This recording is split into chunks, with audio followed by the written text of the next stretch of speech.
Essa agenda do Lula pelo Brasil, ele falou que faria isso, mas chamou a atenção esses encontros com governadores ligados ao ex-presidente Jair Bolsonaro. E o Lula faz questão, né, de no palanque dizer que eles venceram as eleições e que tem que trabalhar pelo Brasil. Como é que você analisa aí essas visitas de Lula e como é que ele deve encarar Romeu Zema hoje lá em Minas? Bom, não sei como vai ser com Romeu Zema, né? Vive fazendo discursos é, que vão além do que eu considero dignos, né? Na verdade, eu acho que em relação à vacina, o Zema cometeu crime, por exemplo, e espero que o Ministério Público se interesse por isso, né? Houve apresentação, né? Houve uma representação ao Ministério Público Federal contra esse discurso dele, também uma deputada de Minas no Ministério Público Estadual. Zema é de um reacionarismo atroz, ele tem um problema com o governo federal de 168 bilhões, que é a dívida de Minas Gerais, que até agora ele não conseguiu apresentar uma proposta. Não obstante, ele ataca esse governo, dizendo que precisamos vencer e tal, mas não diz exatamente quais são os pontos desse governo a que ele se opõe. Então, ele é uma figura, à diferença do Tarcísio de Freitas, com quem o Lula também esteve, e do Cláudio Castro, com quem o Lula também esteve, né? Esses dois são governadores do outro campo ideológico, né, do presidente, mas tem se comportado com pragmatismo. Ainda essa madrugada, um texto do Tarcísio, um texto sobre o Tarcísio, uma entrevista da Folha com o Tarcísio, em Milão está lá para atrair dinheiro para São Paulo e tal, e diz a coisa certa: eu tenho de manter uma relação institucional com o presidente da República, eu tenho de estreitar relações com o presidente da República, né? E não há mal nenhum nisso, ao contrário, disse até o governador: estranha que isso seja notícia, nem deveria ser. Eu represento o povo de São Paulo, ele representa o Brasil. São Paulo, sendo o estado que é, evidentemente, o presidente tem de conversar. Assim como o Rio de Janeiro, né? Até o Cláudio Castro, depois do encontro com o presidente em Magé, né? Foi em Magé? Foi em Magé. O Cláudio Castro disse: olha, aí dando uma entrevista para a Bela Megali no Globo, se o cara vem aqui e diz que vai investir no meu estado, eu vou fazer o quê? Vou vaiar? Eu vou aplaudir, né? Eu tenho de manter relação também, relação institucional. A mesma coisa o Zema.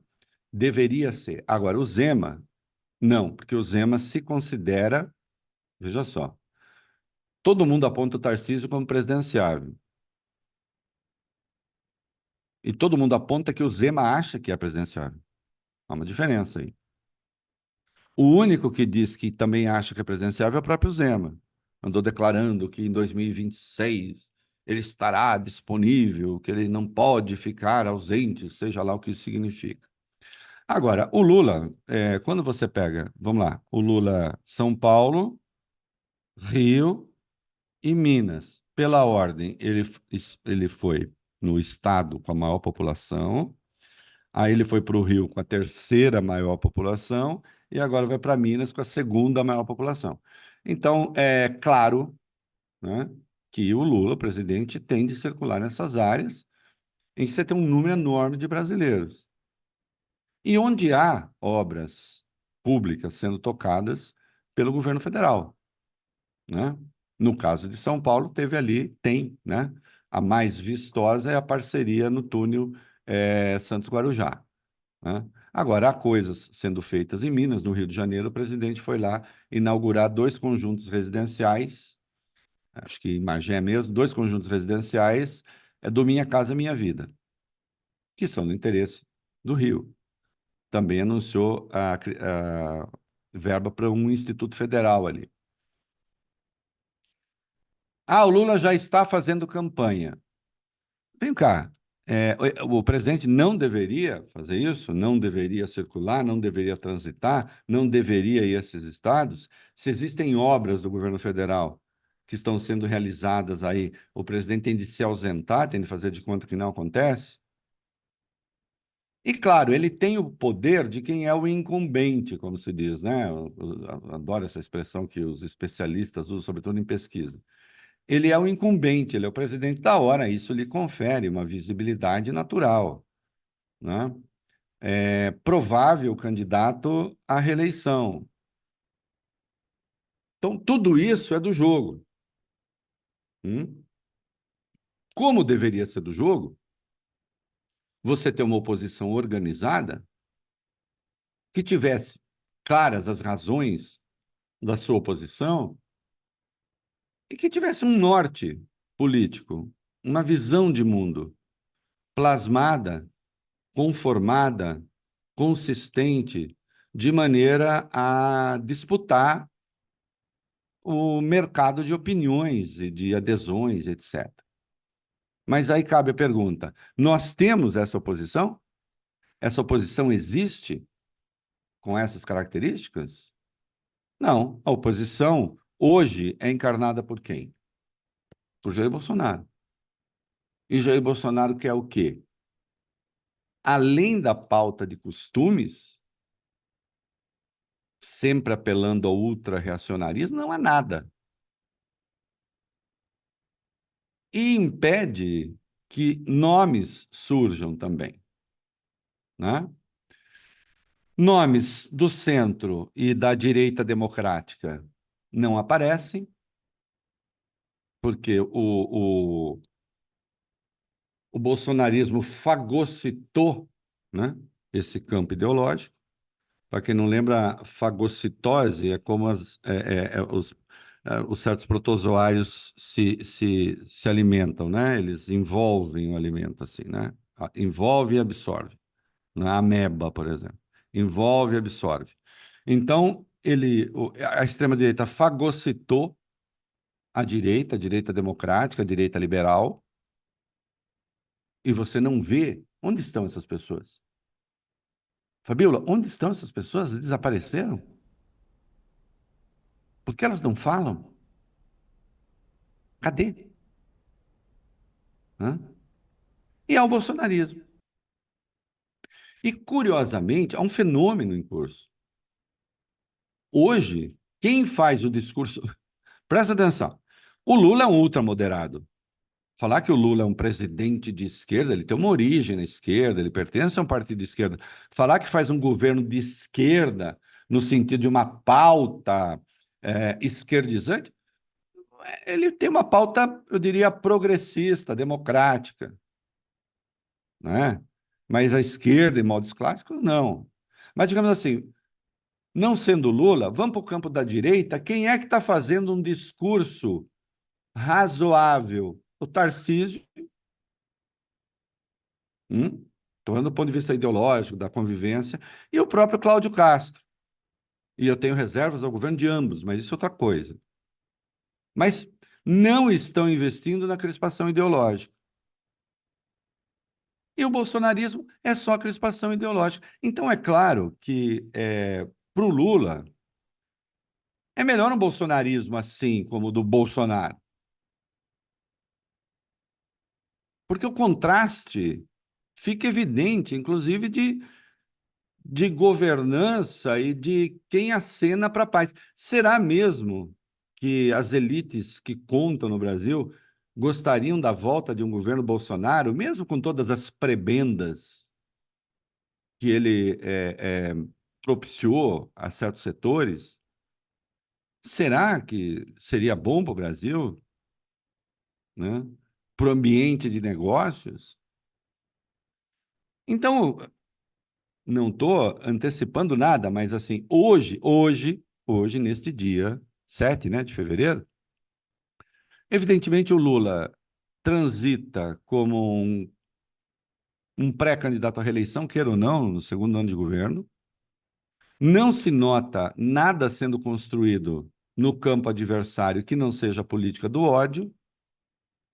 E a grande aspiração de certos setores que escrevem muito, né, nos órgãos, né, que aparecem mais e tal, a grande ambição que seria ter um candidato que eles chamam de centro, eu acho o Lula de centro, mas eles não querem esse centro, querem outro.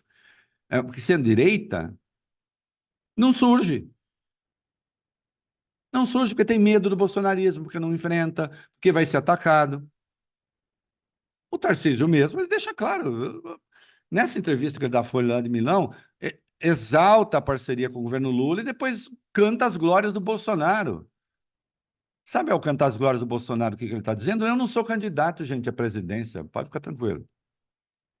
Porque o Bolsonaro não quer que surja candidato à presidência. Ele acha que ele ainda vai reconquistar a sua elegibilidade, o que não vai.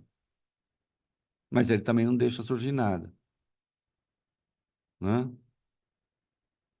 Nem os próprios filhos ele quis na pesquisa que fizeram aí, do PL.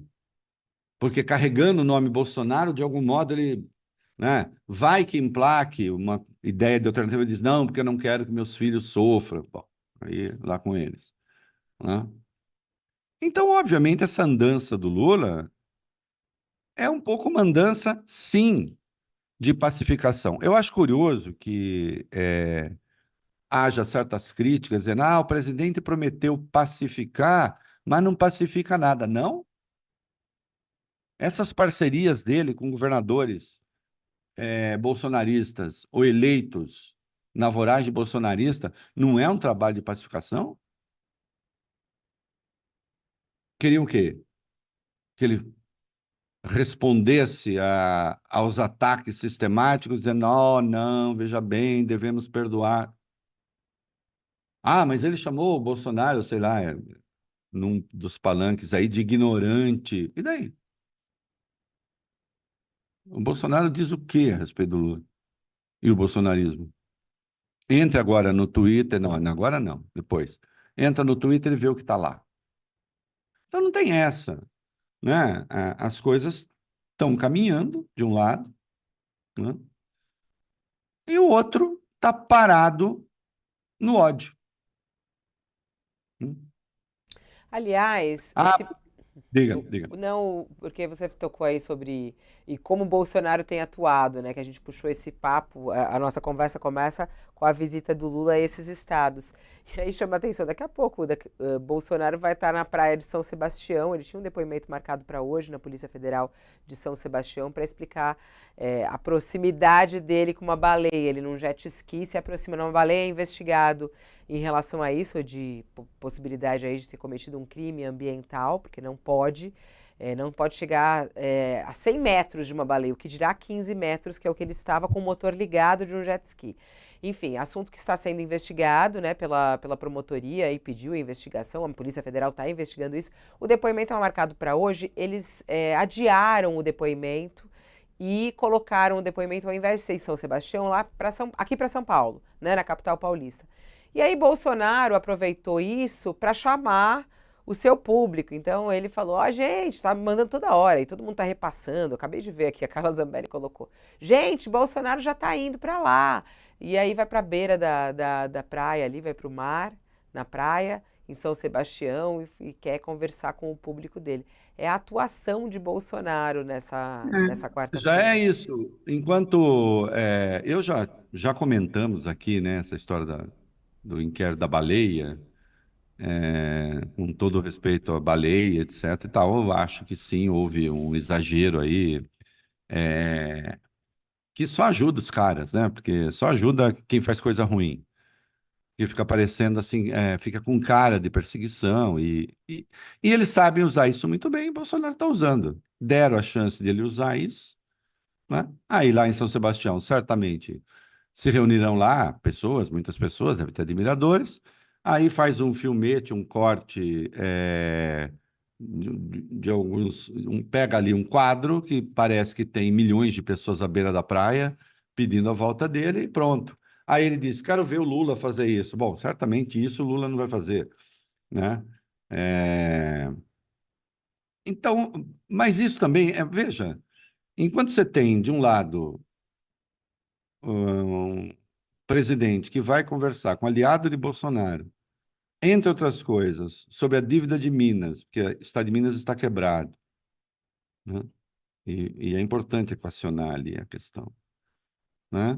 Tem o outro na beira da praia, fazendo proselitismo por causa do negócio da baleia, né? E aí vai sobrar, enfim, eu fico imaginando a quantidade de coisas ali que vão ser ditas. há uma certa diferença de relevância, né? Eu insisto, o Bolsonaro é o principal líder da oposição. Ele é o líder da oposição. Se não é ele, quem é? E você vê que não surge nada. O que também é preocupante, né? Tanto é que o cara que mais perturba o governo, que é o Arthur Lira, em tese é um aliado. Mas é o aliado do modo que a gente sabe. O aliado que sequestra o orçamento.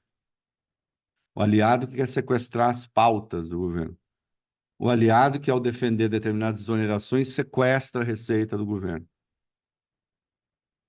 Então, o principal opositor do governo está no governo, na base do governo, em tese, que é o senhor Arthur Lira, com ministérios, com cargos na Caixa Econômica Federal,